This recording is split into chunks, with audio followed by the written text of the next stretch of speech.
नमस्कार दोस्तों। आज हम मॉडल का तीसरा पार्ट लेके आ रहे हैं और पहले हमने पढ़ा मे और माइट का प्रयोग, उसके बाद कैन, कुड, शुड और ought to का यूज। आज हम लेके चल रहे हैं मस्ट का। तो दोस्तों मैंने पहले कहा था कि थोड़ा सा चेंजिंग किया गया क्योंकि वीडियो बनाते समय काफ़ी लेंथी हो जाता है, समय ज़्यादा हो जाता है। तो मैं अब ऑलरेडी क्या करता हूँ कि मैं पहले से ही यहाँ पे लिख देता हूँ और फिर उसको हम एक्सप्लेन करते हैं। एक अगर आपको ये अच्छा लगे तो आप ज़रूर बताना, कमेंट ज़रूर करना अगर आपको ये तरीका अच्छा लग रहा है, क्योंकि समय का हमें सदुपयोग करना है और थोड़ा शॉर्ट टाइम रखते हुए इसे आगे बढ़ाएंगे। और एक जो हम आपसे बार बार जो निवेदन कर रहे हैं कि ज़्यादा से ज़्यादा इसको सब्सक्राइब तो आप ज़रूर करें, क्योंकि जब भी वीडियो अपलोड करेंगे तो आपके पास तुरंत ये पहुंच जाएगा, नोटिफिकेशन आएगा। सब्सक्राइब करते हो, सब्सक्राइब करते आपके पास ऑल लिखा आता है तो ऑल को तुरंत प्रेस करें, क्लिक करें तो वो नोटिफिकेशन आपके तुरंत आ जाएगा। ठीक है, और लाइक और शेयर भी जरूर करें। तो आज का टॉपिक है हमारा मस्ट। देखिए दोस्तों, मस्ट को लेके चल रहे हैं। मस्ट का हिंदी अर्थ होता है चाहिए। क्या होता है? चाहिए। अभी तक हमने पढ़ा था मे और माइट का यूज, फिर उसके बाद पढ़ा है कैन और कुड का प्रयोग, फिर हमने पढ़ा है शुड का और फिर ought to का प्रयोग। आज हम लेके चल रहे हैं मस्ट का प्रयोग। और मस्ट जैसे भी अगर हमारे सामने आ जाता है तो एक चीज का हमें विशेष ध्यान रखना, क्योंकि मस्ट आने के बाद कहने का मतलब ये होता है कि जिस काम को हम सोचते हैं और जहां पर मस्ट लग जाता है तो इसका मतलब यही होता है कि वो काम आपका 100% होना चाहिए। अर्थात मस्ट लगने पर आपने जो भी किसी भी प्रकार का कार्य, चाहे वो किसी संभावना के रूप में किया हो, चाहे वो ऑब्लिगेशन के रूप में किया हो, चाहे ऑर्डर के रूप में किया हो, चाहे श्योरिटी जिसको सर्टेनिटी भी बोलते हैं, गैस अनुमान के रूप में क्या हो, प्रोहिबिशन जिसको निषेध यानी अर्थात कोई गलत काम से रोका गया हो, मॉरल ड्यूटी नैतिक कर्तव्य के लिए, और कंपल्सन यानी अनिवार्यता, इन सभी के लिए हम मस्ट का प्रयोग करते हैं। तो देखिए आज का जो हम मस्ट लेके चल रहे हैं उनके पहले पॉइंट्स किन किन रूल्स के आधार पर ये चलता है और इसकी क्या विशेषता है। सबसे पहले हम लेके चलते हैं ऑब्लिगेशन। ऑब्लिगेशन यानी बाध्यता। आप कोई भी काम करते हो और यदि आप कोई ना कोई काम करते हैं तो आपको किसी ना किसी प्रकार से बाध्य किया जाता है। क्यों?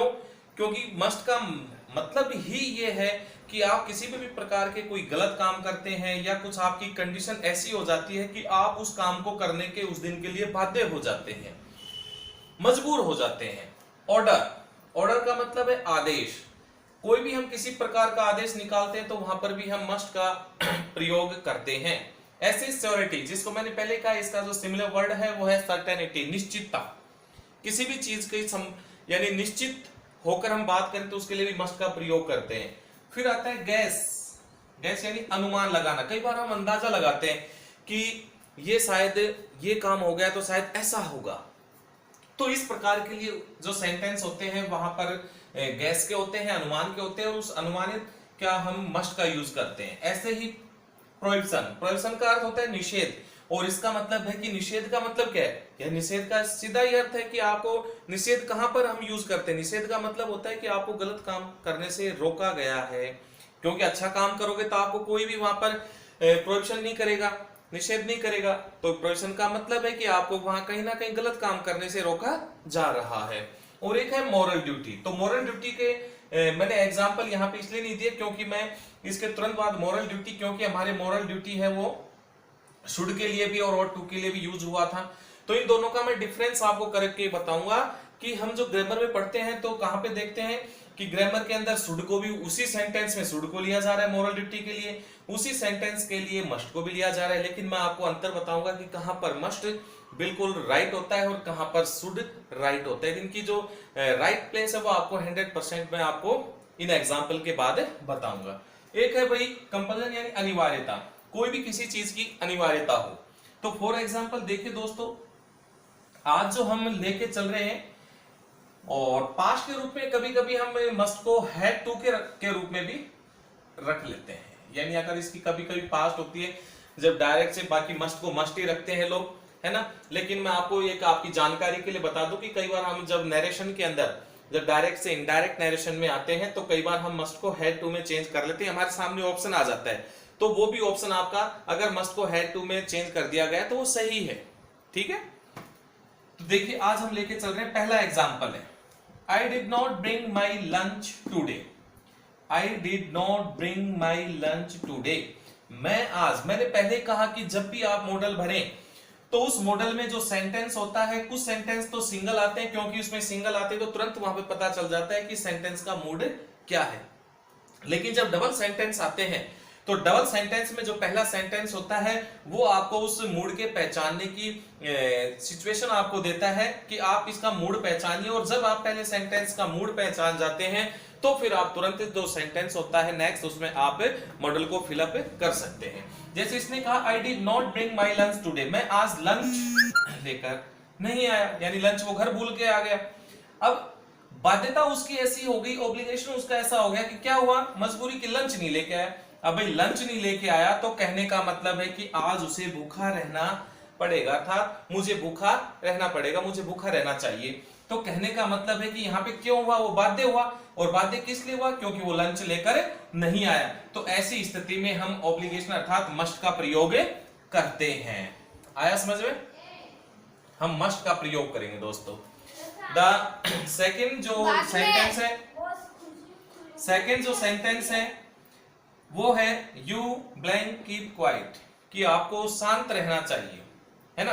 तो ये ऑर्डर दिया जा रहा है कि चुप रहो, शांत रहो। इस प्रकार के जो सेंटेंस होते हैं वहां पर हम मस्ट का प्रयोग करते हैं, ठीक है।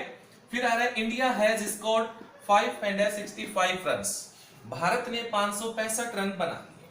कितने रन बना चुका है भारत, 565 रन बना चुका है। तो यहां पर देखिए कहने का मतलब है कि एक गैस, एक अनुमान, है ना, एक श्योरिटी भी इसको कह सकते हैं, सर्टेनिटी भी कह सकते हैं। कैसे कि इंडिया इज स्कोर्ड, क्योंकि पूरी तरह निश्चित हो चुके हैं कि भाई हमने तो 565 रन बना लिए, तो इसका मतलब है कि भारत जीतेगा। जीतने की इसको मैं स्ट्रॉन्ग पॉसिबिलिटी बोल सकते हैं कि बहुत अधिक संभावनाएं बन गई है। तो ऐसी स्थिति के लिए हम किसका प्रयोग करेंगे, मस्ट का प्रयोग करेंगे। आया समझ में दोस्तों। Next, Ramesh speak English. अब देखिए यहां पर जैसे मैंने गैस बताया कि अनुमान लगाना, आप कई बार जैसे कोई आदमी संस्कृत में बात करता है ना, कोई आदमी आपसे उर्दू में बातें करता है, कोई आदमी आपसे अरबी में बातें करता है, कोई इंग्लिश में बातें करता है, कोई हिंदी में बातें करता है, कोई अपनी लोकल लैंग्वेज का यूज करता है। तो आप उसकी लोकल लैंग्वेज के आधार पे आप अपना अनुमान लगाते हो कि शायद ये राठ क्षेत्र से होगा, शायद ये शेखावाटी से होगा, शायद ये मेवाड़ से होगा। क्यों, क्योंकि उनकी लोकल लैंग्वेज को आप अनुमानित करते हो। तो ऐसी जो सेंटेंस है, रमेश स्पीक इंग्लिश, रमेश है वो इंग्लिश बोलता है, क्या बोलता है, इंग्लिश बोलता है। तो ऐसी कंडीशन में ही blank be an English medium student, तो भाई इंग्लिश बोलता है तो हम यही तो संभावना कर सकते हैं, यही तो अनुमान लगाएंगे। अनुमान ये कि इंग्लिश कोई बोलेगा तो शायद वो इंग्लिश मीडियम का स्टूडेंट होगा। और इसलिए ऐसे गैस के लिए, ऐसे अनुमान के लिए हम किसका प्रयोग करेंगे, मस्ट का प्रयोग करेंगे। किसका प्रयोग करेंगे, मस्ट का प्रयोग करेंगे। अगला है this is a school, the students not use mobile है। भाई स्कूल है, क्या है, स्कूल है, यानी आपके लिए प्रोहिबिशन है गया, लग गया।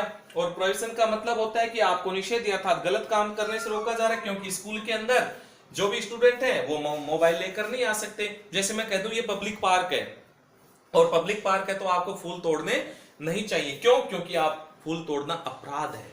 तो ये जो प्रोहिबिशन का जो काम है, निषेध है, ये आपको गलत काम करने से रोकता है। स्टूडेंट को कभी भी स्कूल के अंदर मोबाइल ले जाना नहीं चाहिए। इसलिए ऐसे जो सेंटेंस होते हैं वहां पर मस्ट का ही प्रयोग किया जाता है। अब दोस्तों मैं आपको बता रहा था मोरल ड्यूटी के लिए मैंने ये छोड़ दिया।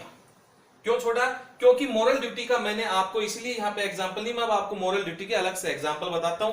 क्योंकि मोरल ड्यूटी का जो यूज है वो शुड के साथ भी होता है और टू के साथ भी होता है। और वो वैसे और टू और जो शुड है वो तो दोनों ट्विन ब्रदर्स कहलाते हैं, उन दोनों को तो एक जगह, एक के स्थान पर दूसरे का उपयोग किया जा सकता है। लेकिन अब मस्ट और शुड में मोरल ड्यूटी के लिए क्या डिफरेंस है मैं अभी आपको बताता हूं, आप समझिएगा।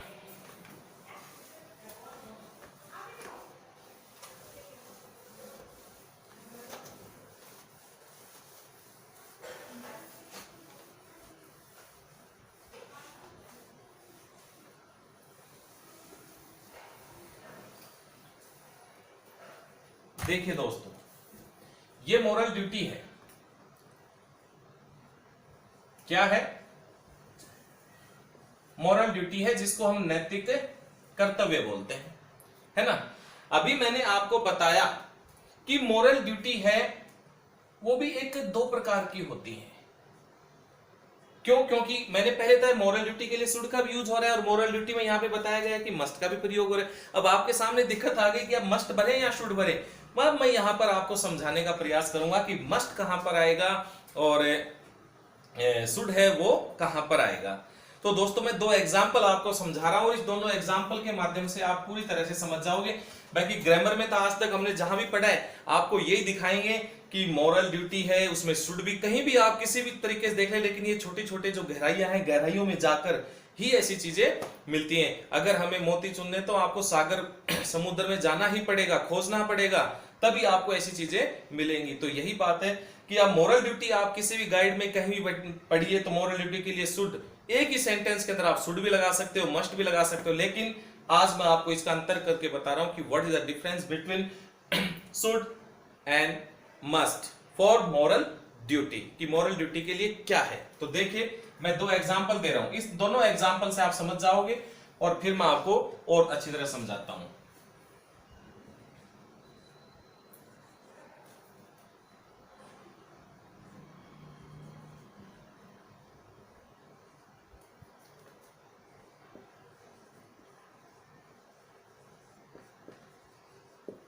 We blank serve our country.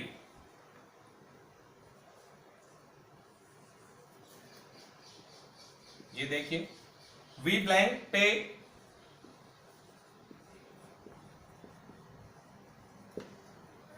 our taxes. Third is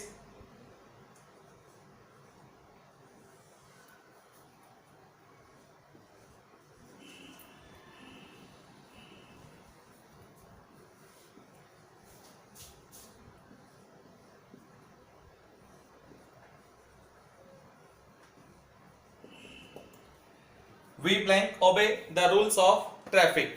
अब देखिए दोस्तों मैं आपको बहुत ही बढ़िया इजी लेवल में आपको बता रहा हूं। वी रिक्त स्थान यानी ब्लैंक सर्व आवर कंट्री, हमें हमारे देश की सेवा करनी चाहिए। क्या आप अपने देश की सेवा करने के लिए, क्या आप बड़ों का सम्मान करने के लिए, क्योंकि ये आपकी मोरल ड्यूटी है कि भाई आप देश का सम्मान करें, लेकिन क्या आपको इस प्रकार से बाध्य किया जा सकता है कि नहीं भाई आपको बड़ों का सम्मान करना है, भाई आपको बड़ों का सम्मान करना है, हमें सभी का सम्मान करना, अच्छी तरह से बोलना है, हमें देश की सेवा करनी है, तो इस प्रकार के सेंटेंस के लिए आपको बाध्य नहीं किया जा सकता। कहने का मतलब है ऐसे मोरल ड्यूटी वाले सेंटेंस जहां पर आपको बाध्य किया जाए, यानी जहां पर आपको बाध्य किया जाए। देखिए मोरल ड्यूटी है और मैं यहां पर आपको बताने का प्रयास करूंगा बाध्य किया जाए।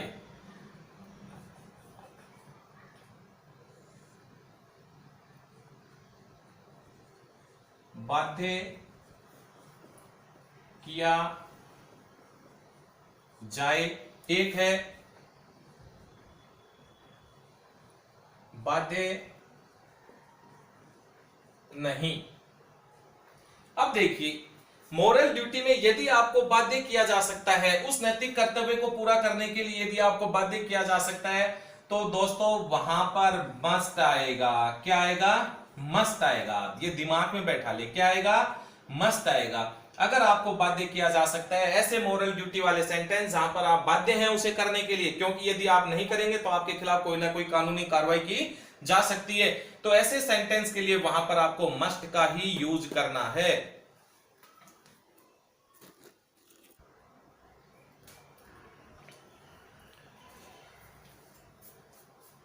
दोस्तों थोड़ा बीच में ये लाइट वाली समस्या है तो लाइट चली गई थी। तो दोस्तों हमारा टॉपिक चल रहा था मोरल ड्यूटी, कि मोरल ड्यूटी के सेंटेंस में कहां पर शुड और कहां पर हम मस्ट का प्रयोग करें। तो देखिए मैंने बताया था यदि मोरल ड्यूटी का कोई सेंटेंस यदि किसी प्रकार से आपको ऑब्लिगेशन से जुड़ा हुआ हो, अर्थात बाध्य किया जाए, अर्थात आपको कोई ऐसा मोरल ड्यूटी से जुड़ा हुआ सेंटेंस आ जाए जहां पर आप बाध्य हो उस काम करने को। जैसे मैंने किसी से कर्जा ले लिया, तो अब मेरी मोरल ड्यूटी ये बनती है कि मैं उस कर्जे को चुकाऊं। अगर नहीं चुकाऊंगा तो कोई ना कोई जिससे मैंने कर्जा लिया वो किसी ना किसी प्रकार से मुझे बाध्य करेगा। तो ऐसे बाध्य वाले सेंटेंस के लिए हम मस्ट का प्रयोग करते हैं। मैं अपने माता पिता का सम्मान करूं, बड़ों का सम्मान मुझे करना चाहिए, देश की के अच्छे के लिए मुझे अच्छा सोचना चाहिए। तो ये मेरे सारे के सारे ये मोरल ड्यूटी के सेंटेंस है, लेकिन देश मुझे उसके लिए बाध्य नहीं कर सकता। तो कहने का मतलब है कि जब आपको बाध्य नहीं कर सकता तो उस ऐसे सेंटेंस में फिर आपको शुड का प्रयोग करना है। किसका करना है? शुड का करना है। जैसे पहला सेंटेंस है वी सर्व आवर कंट्री, हमें हमारा देश का सम्मान करना चाहिए क्योंकि हमें बाध्य नहीं किया जा रहा है, तो ऐसे सेंटेंस में हम शुड का प्रयोग करेंगे। द नेक्स्ट जो सेंटेंस है वो है वी रिक्त स्थान पे आवर टैक्सेस, हमें हमारे टैक्स जो कर हैं उनका भुगतान करना चाहिए, उनको पे करना चाहिए, क्योंकि यदि आप टैक्स पे नहीं करोगे तो कानून के हाथ इतने लंबे होते हैं कि वो आपको किसी ना किसी प्रकार से बाध्य कर देंगे कि आप टैक्स का पे कीजिए। तो ऐसे सेंटेंस हमारी मोरल ड्यूटी से जुड़े हुए हैं, लेकिन उसको पूरा करने के लिए हमें बाध्य किया जाता है, तो ऐसे सेंटेंस के लिए हम किसका प्रयोग करेंगे? मस्ट का प्रयोग करेंगे। तो दोस्तों शायद ये समझ में आया होगा कि अब शायद, और जहां तक मेरा मानना है ऐसा ये कहीं भी नहीं होगा, मैं आपको बड़े गहराई से, बहुत गहराई से ऐसे कुछ हम अपने ट्रिक्स बनाते हैं जिनके अनुसार ये पता चलता है कि भाई कहां पर मस्ट और कहां पर शुड का प्रयोग करते हैं। तो इनको दोस्तों अपन ट्रिक भी बोल सकते हैं। द थर्ड जो सेंटेंस है वो देखिए, we blank obey the rules of traffic, हमें ट्रैफिक के जो नियम है ओबे, उनका पालन करना चाहिए। भाई आप नहीं करोगे, कहीं चौराहे पे जा रहे हो, कहीं सड़क पर हो, कहीं सिटी के अंदर हो, आप जो ट्रैफिक के जो लाइट है उनका पालन नहीं कर रहे हो, है ना, हेलमेट आप यूज नहीं करते हो, ड्राइविंग लाइसेंस आप अपने पास नहीं रखते हो, गाड़ी के डॉक्यूमेंट्स आप अपने पास नहीं रखते, तो इसका मतलब है कि आप उस कानून को तोड़ रहे हो। मोरल ड्यूटी है कि आप अपने पास रखें, मोरल ड्यूटी है कि आप हेलमेट पहने, मोरल ड्यूटी है कि जब भी जो ट्रैफिक लाइट है तो उनके जो भी नियम्स हैं, रेड, येलो, ग्रीन, उनके आधार पर उनका आप फॉलो करो, उनको पालन करो। लेकिन यदि आप नहीं कर रहे तो आपको ऐसे नियमों का पालन कराने के लिए किसी ना किसी प्रकार से आपको बाध्य किया जा सकता है, आपका चालान कटेगा।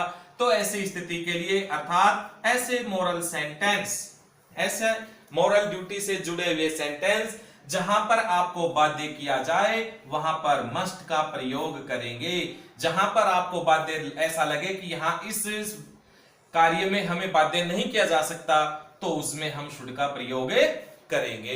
तो शायद दोस्तों आज आपके ये समझ में आया होगा। अब हम अगला लेके चल रहे हैं, तो एक बार आप देखिए इनको।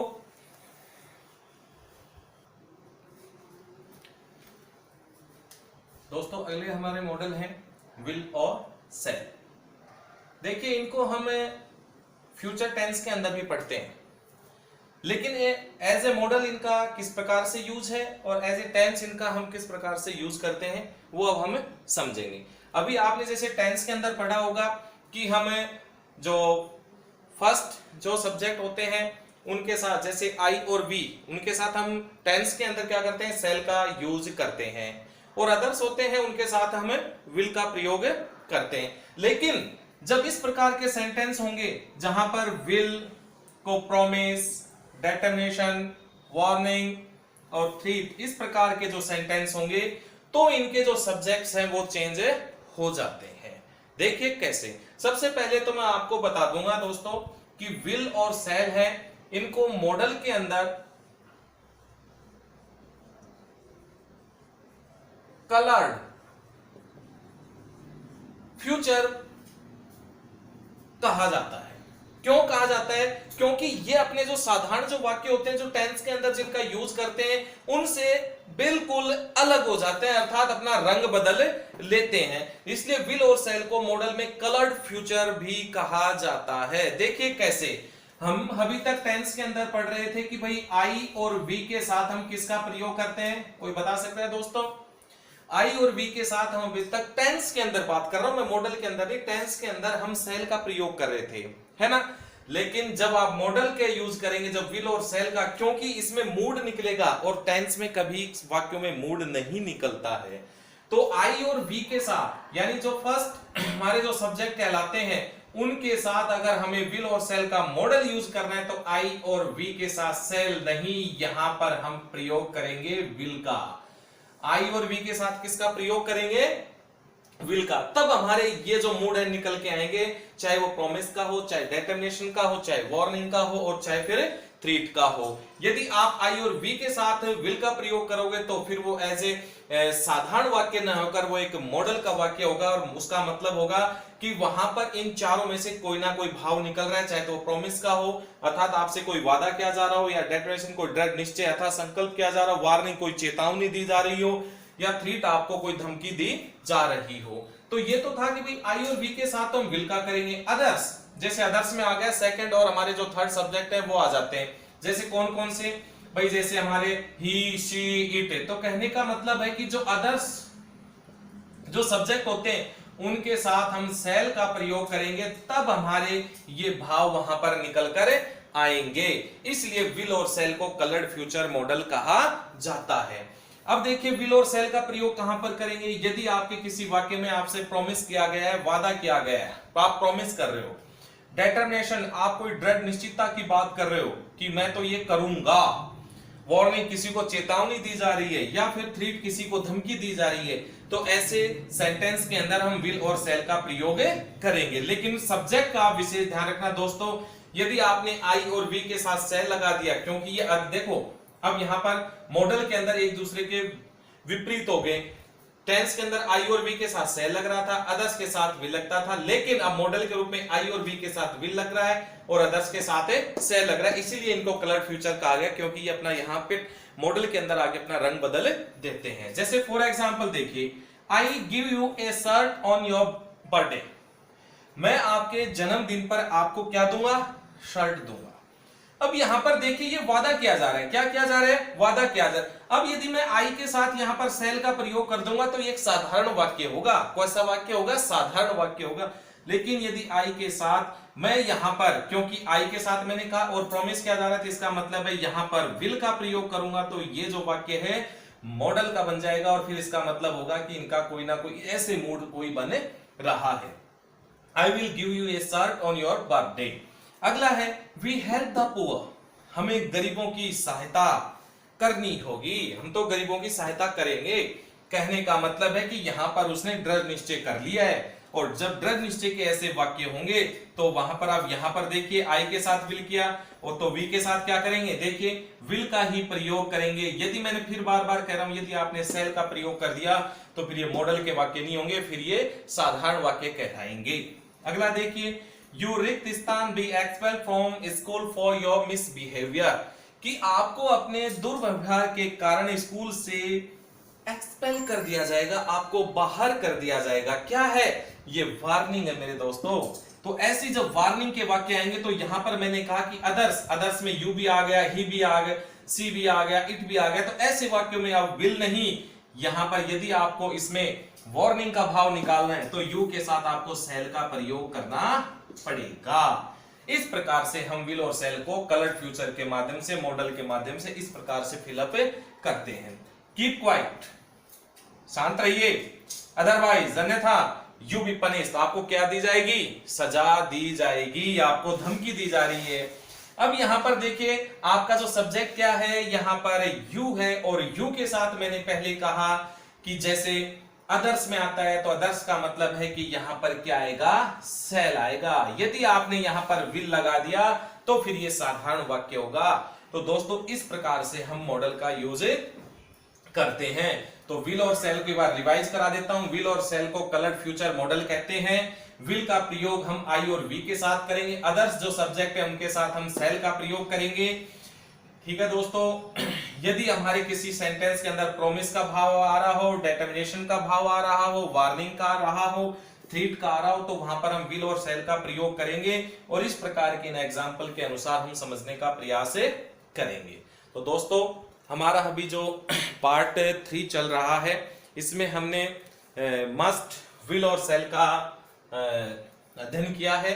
अब हमारा पार्ट 4 होगा, और पार्ट 4 में हमारे कुछ मॉडल बचे हैं। जैसे मोस्टली एक तो वुड बचा है और एक यूज टू, डेयर और नीड। इनको हम इनके साथ साथ अब लास्ट में मैं ट्रिक जरूर बताऊंगा कि अब हम ट्रिक का कैसे उपयोग करेंगे, कहां कहां पर इनका प्रयोग करेंगे, कहां कहां पर इनका यूज करेंगे, और ट्रिक आगे तो कैसे इनको फिलअप करेंगे। तो दोस्तों ज्यादा से ज्यादा आप इसे शेयर करना, और जहां तक है आप इसको सब्सक्राइब तो आपको करना ही पड़ेगा, क्योंकि यदि आपको इसके नोटिफिकेशन चाहिए, जो भी मैं वीडियो अपलोड कर रहा हूं तो उसकी सूचना चाहिए, तो आपको सब्सक्राइब करना पड़ेगा। और सब्सक्राइब करने के बाद जब आपका वहां पे ऑल लिखाता है तो ऑल को आप प्रेस कर दें, ताकि आपके पास जितने भी वीडियो अपलोड होंगे तो तुरंत इसकी सूचना आपके पास पहुंच जाएगी। तो दोस्तों, अब इसके बाद अपना पार्ट जो मॉडल का है वो पार्ट 4 आ रहा है, और ईश्वर से प्रार्थना है कि आप अच्छी तरह समझ रहे होंगे। और फिर भी यदि आपके कहीं कुछ लग रहा है कि मैं या तो स्पीडली चल रहा हूं या कुछ एग्जाम्पल हार्ड है, मैं मेरी तरफ से एग्जाम्पल थोड़े इजी लेके चल रहा हूं ताकि सभी बच्चों के और जो कम्पिटिटिव एग्जाम की तैयारी कर रहे हैं उन दोस्तों के सभी के समझ में आ जाए। फिर भी यदि आपको हार्ड लग रहा हो तो मुझे बताने का जरूर कमेंट जरूर करें दोस्तों, ताकि मुझे पता चले कहीं विजुअल क्वालिटी में कोई कमी हो। तो इस प्रकार से जो भी आपको अगर गलत लग रहा है तो उसको कमेंट जरूर करें। तो आज के लिए थैंक यू। जय हिंद, जय भारत।